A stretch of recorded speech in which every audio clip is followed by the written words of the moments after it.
I am Simon Borgen. We are with Dr. Isaac Asimov, a biochemist who may be the most widely read of all science fiction writers. He has written 155 books and hundreds of magazine articles and short stories. Dr. Asimov's books are translated wherever books are published, and there is no such thing as an Asimov book that doesn't sell. There is also no such thing as a dull Asimov book, and it would be hard to find a writer with wider interests. His work includes science fiction, Greek and Roman history, mystery novels, fiction and nonfiction for teenagers, and a whole corpus of books interpreting science and technology for the layman. Dr. Asimov has co-authored a medical textbook, and there is Asimov's Guide to Shakespeare and Asimov's Guide to the Bible, as well as a history of the United States. As a professional biochemist, Dr. Asimov is unique among science fiction writers, but it might be more accurate simply to say that Dr. Asimov is unique. He was born in Russia near Smolensk and brought to New York at the age of 3. He was 9, working in his father's candy store in Brooklyn, when he sneaked a copy of Amazing Stories from the magazine stand and confronted spaceships for the first time. He had already scribbled his first novel, The Greenville Chums at College, into a 5-cent copybook. A brilliant student and possessed of a phenomenal memory, Asimov entered Columbia University at 15. He sold his first science fiction story at 18. By the time he had worked as a Navy chemist during World War II and returned to Columbia to get his doctorate, he was earning his living by writing science fiction. He sold his first book in 1949, just as he joined Boston University Medical School to teach biochemistry. After 10 years of teaching, Dr. Asimov found that it was confining to be able to write only on weekends, and he quit teaching so that he could devote full time to writing. Dr. Asimov's readers will no doubt find it painful to think of how much they might have lost had Boston University continued to claim 5/7 of Dr. Asimov in the past 15 years. At Dr. Asimov's current rate of writing, he will have produced 200 books by 1980. He isn't likely to tire or to slow down. Dr. Asimov's idea of a vacation is being left alone at his typewriter. Dr. Asimov, at a time when science and technology are producing the almost incredible every day, how does a science fiction writer stay ahead of things? Well, he doesn't really have to. I mean, everything that science does gives him new plots. Right now, for instance, a science fiction writer can write perfectly amazing stories concerning black holes. 5 years ago, the science fiction writer never heard of black holes. And yet, many people who look back to what was predicted by science fiction writers in the 1930s, simply because these things have arrived, they believe that science fiction writers are out of anything to write. Well, you're right. You see, people think that what we used to write about is what we have to keep on writing about. Not at all. What we wrote about in the old days is now passé. We'll write about new things. I think you said somewhere along the way that whereas you used to write about these things in Amazing Stories, now you write about them in the New York Times. You're right, about colonies on the moon, for instance, about robots. Well, back in 1939, you published a story that dealt with the first flight around the moon and back. Frank Borman and his Apollo 8 crew actually carried this mission out in 1968. You placed the story in 1974. How does a science fiction writer feel when something like that happens? Well, it makes him feel very good. I'm a little annoyed with myself because I was so conservative. You see, I'm 6 years behind, and also I didn't allow for all the various things we did before then, men in flight, men docking, mid-course corrections. I just had someone get into a ship and go around, one man. And it makes me feel as though I wish I could do it more often. But as a matter of fact, if you go through all my books, you'll find that the number of things I've spoken about that have really come true are very small. That probably goes for other science fiction writers as well. Oh, yes. When people talk about how science fiction writers predict the present, it's because they've gone through a large corpus of work and picked out certain things. We can't just predict. There isn't enough story material and straight prediction. We make up futures. It doesn't matter whether we really think they'll come to pass or not, but we ask ourselves only, will this be interesting to deal with? Will this make a nice story? And then if some of them do come true, well, good. I think you wrote an essay called called Escape from Fantasy to characterize what you thought the essence of science fiction was. Most people think it's a flight into fantasy. I think the title is Escape to Reality. Escape to Reality, I'm sorry. Right. Well, that's because, you see, when you think of the future, you try to make it as plausible as possible. Back in 1933, for instance, there were science fiction stories dealing with a world in which all the oil and coal had been burned up. Well, the youngsters who read that story in 1933, including myself, took it seriously. At least I did. And I said, my goodness, what happens if we do burn up all the oil and coal? That's the first time that ever occurred to me that this might be a problem. Mm-hmm. So that on and off, I worried about using up our fossil fuel supplies for the last 40 years. And most of the world, virtually all the world, has only started worrying about it a few months ago, you know? I read a comment recently by a Russian scientist about an H.G. Wells story. It's called When the Sleeper Wakes. The hero who has gone to sleep in London in 1900 wakes up 200 years later in 2100, and he finds that London's power is being supplied by huge wind-powered machines over London, and there are airplanes about the size of the first DC-3s. And the scientist's comment was, the imagination of science fiction writers is certainly limited. Well, that's true. Back in 1848, Edgar Allan Poe wrote a story set 1,000 years in the future, in 2848. And in it, he had transatlantic aeronautical voyages, only in balloons, going 100 miles an hour. In other words, in his day, there were balloons. So his vision of the future was of faster balloons. If a New Guinea native thought of a future in which you could communicate between continents, he'd think of very loud drums, you see. It's very difficult, really, to visualize the real future. Well, this raises the question of why science fiction writers are constantly going into outer space and to the moon and past them to the planets. Do they go there because that's where the future is going to be or was going to be? Or do they go there because as a device of the novelist to set up a controlled environment? I suppose there's a little truth in both. The entire history of mankind has been that of crossing the hilltop to see what's in the next valley. Mankind has been exploring the earth for thousands of years. Somehow, just because we have now explored the entire earth, even Antarctica and Greenland, it seems a shame to stultify this impulse of ours. And the next thing to explore is the moon and the planets. That's one thing. It's sort of an analogy from the past, an extrapolation forward. But then another thing, the environments on these other planets are made to order for our purposes. Mm-hmm. Strange environments, the possibility of new forms of life. This takes the place of stories in the old days about mysterious islands in the Pacific or hidden civilizations in the Amazon Valley and so on. You couldn't produce that kind of heightened consciousness if you set your story in New York City, for instance. No, it gives us an interesting background. And then, of course, no matter how strange the background is, what goes on in the foreground should, if it's a good story, illuminate the human condition. One of your stories, one of your books, suggested something so fantastic as a nuclear submarine floating within the bloodstream so that the crew could do an operation on the human brain. What story was that?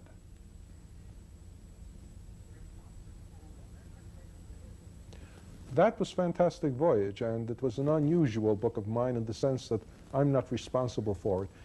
They made the movie without me, but then they came to me and asked me would I novelize it. And after a certain amount of discussion, I agreed to. And I wrote the novel based on a movie script. Is there anything to the suggestion, scientifically, is there anything to the suggestion of that story that you can experiment on biological miniaturization?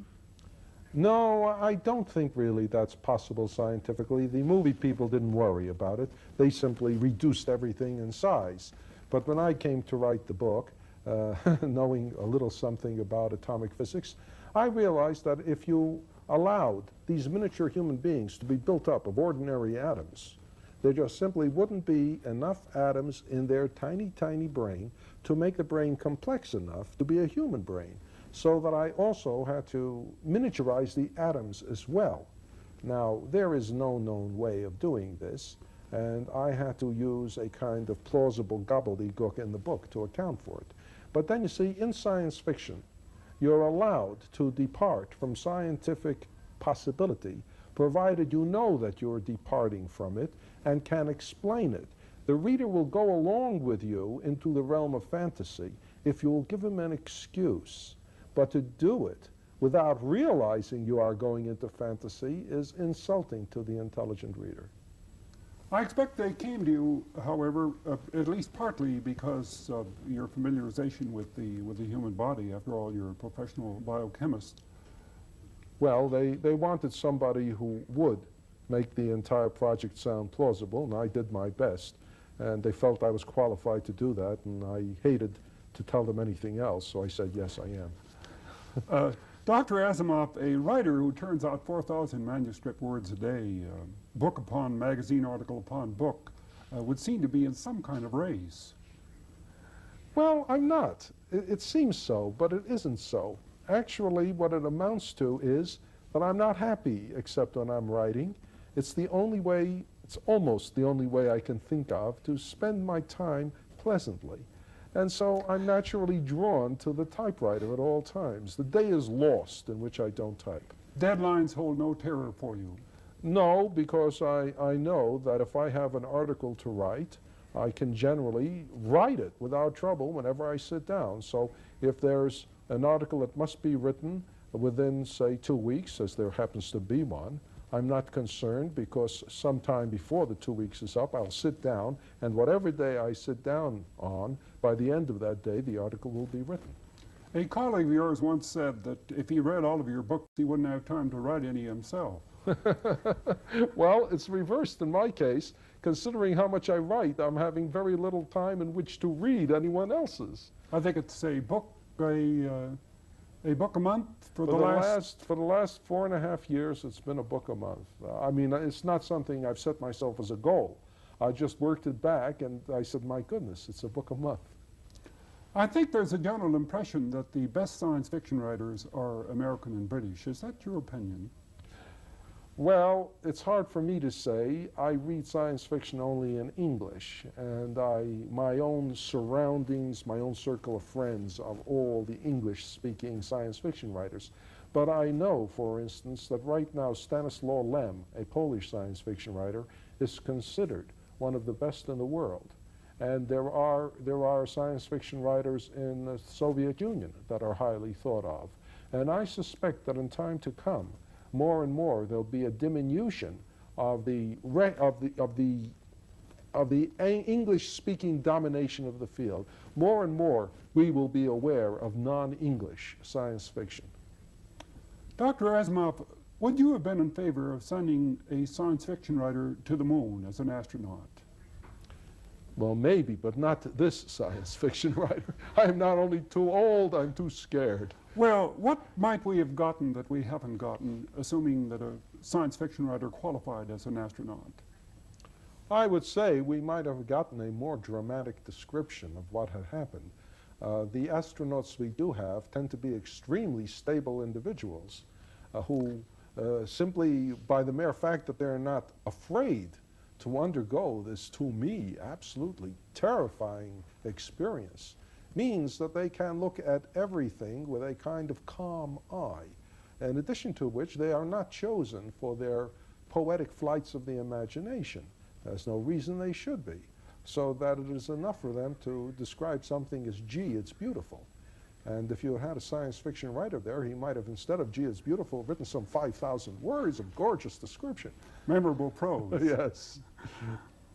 I'm interested, and I think everybody is interested in the 3 laws of robotics. Could you explain those? Well, back in 1939, I began writing robot stories. And by the time I'd written 2 and 3, there was a pattern in these stories which John Campbell, the editor of Astounding Science Fiction and my literary father, pointed out to me. He said I was having my robots behave as though they were guided by 3 laws. The first law was that a robot couldn't hurt a human being or through inaction allow a human being to come to harm. The second law was that a robot had to obey orders given it by human beings, provided that didn't conflict with the first law. And the third law was that a robot had to protect its own existence, except where that would conflict with the first 2 laws. And after that, I always used them, and the stories evolved out of those 3 laws, out of the mutual contradictions, out of the ambivalences, the incongruities, and so on. And well, the interesting thing is that scientists say that when robots are built, that they may be built according to these laws, and also that almost all science fiction writers have adopted them as well in their stories. That's true about the science fiction writers adopting them. They're now taken for granted. No writer actually quotes them except myself. But the readers are so used to it now that they know it and they take it for granted.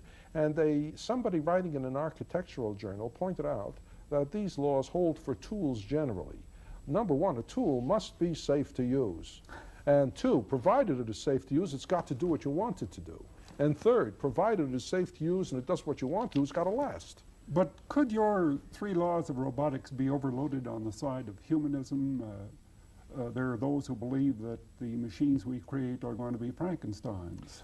Well, of course, the 3 laws of robotics were originally invented by me in order to avoid the Frankenstein motive, because before I wrote my stories, most robot stories were filled with this Frankenstein bit about the robot destroying its creator. There are some things that men were not meant to know.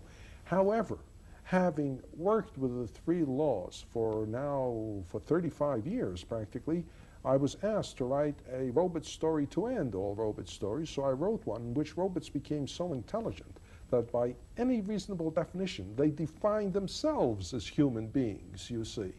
So that now the 3 laws of robotics became the 3 laws of humanics. And we're right back to the Frankenstein motif. I received letters from readers saying, does this mean you're never going to write me more robot stories? And I wrote back saying, don't worry, if I think of a good robot story, I'll write it anyway. Tell me, does it disturb you that that science fiction has been taken over by the academicians? I think there are about 100 universities that now teach science fiction as literature. There are students in various universities writing doctoral theses about Isaac Asimov. There are science fiction textbooks. Yes, it is frightening for 2 different reasons.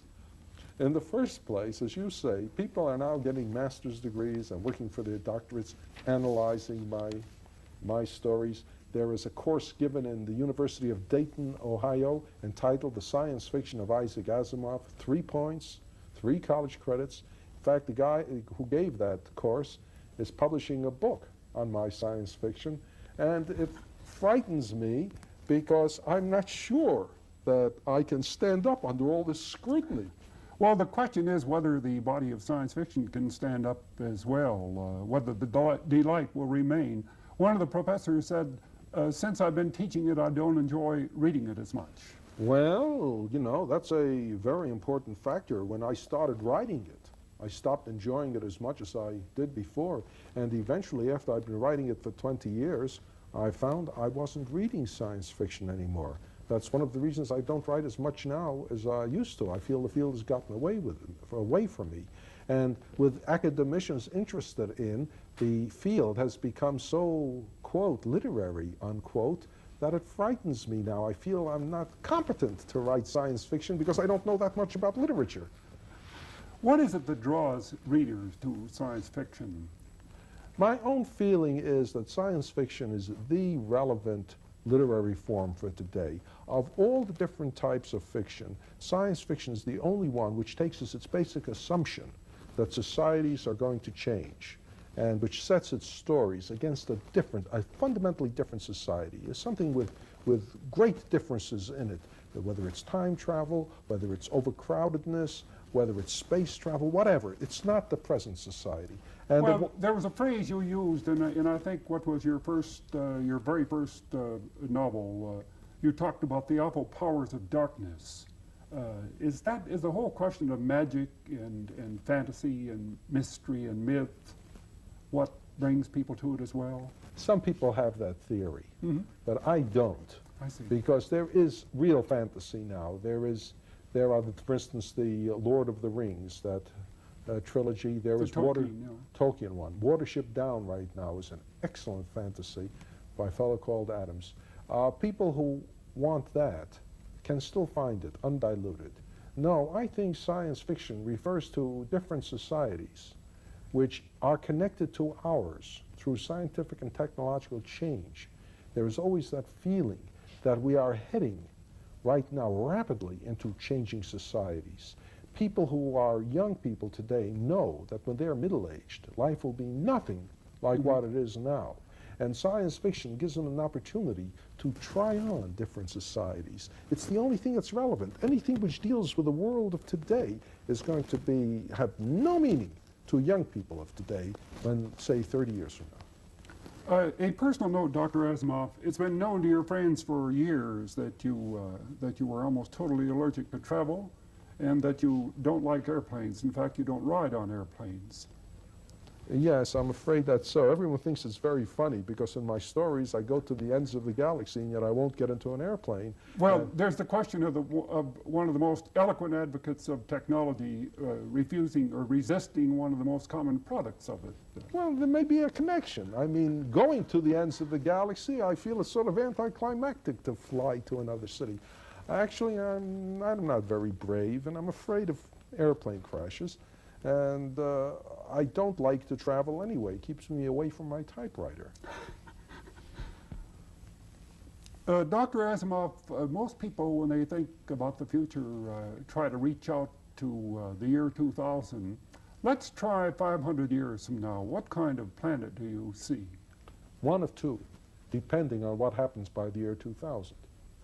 If by the year 2000 we have not solved the problems that face us today, then I would say 500 years we'll see a world containing a technological civilization in ruins, in which there will be a relatively small number of human beings sort of surviving, and with New York City as the most magnificent ruin in the history of the human race. And the other is? If we succeed in solving our problems today, then 500 years now we can well be living in a kind of utopia, a world with a relatively small population, carefully husbanding their resources, with a working colony on the moon and perhaps on Mars, reaching out to the entire solar system, taking advantage of advances in technology we now can't even imagine, living under conditions which, when they look back on the present, they will be horrified and wonder how we could have survived.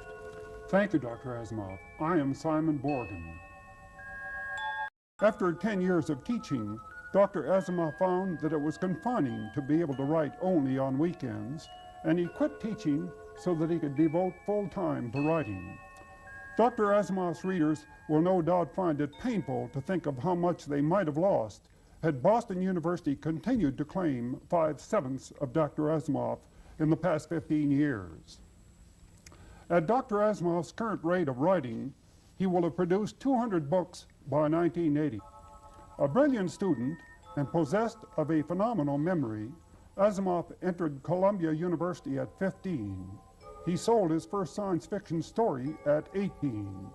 By the time he had worked as a Navy chemist during World War II and returned to Columbia to get his doctorate, he was earning his living by writing science fiction.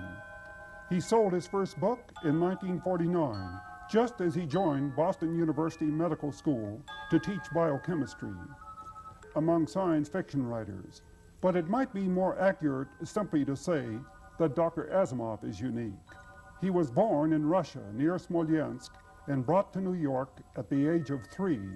He was 9, working in his father's candy store in Brooklyn, when he sneaked a copy of Amazing Stories from the magazine stand and confronted spaceships for the first time. He had already scribbled his first novel, The Greenville Chums at College, into a 5-cent copybook. Find a writer with wider interests. His work includes science fiction, Greek and Roman history, mystery novels, fiction and nonfiction for teenagers, and a whole corpus of books interpreting science and technology for the layman. Dr. Asimov has co-authored a medical textbook, and there is Asimov's Guide to Shakespeare and Asimov's Guide to the Bible, as well as a history of the United States. As a professional biochemist, Dr. Asimov is unique. I am Simon Borgen. We are with Dr. Isaac Asimov, a biochemist who may be the most widely read of all science fiction writers.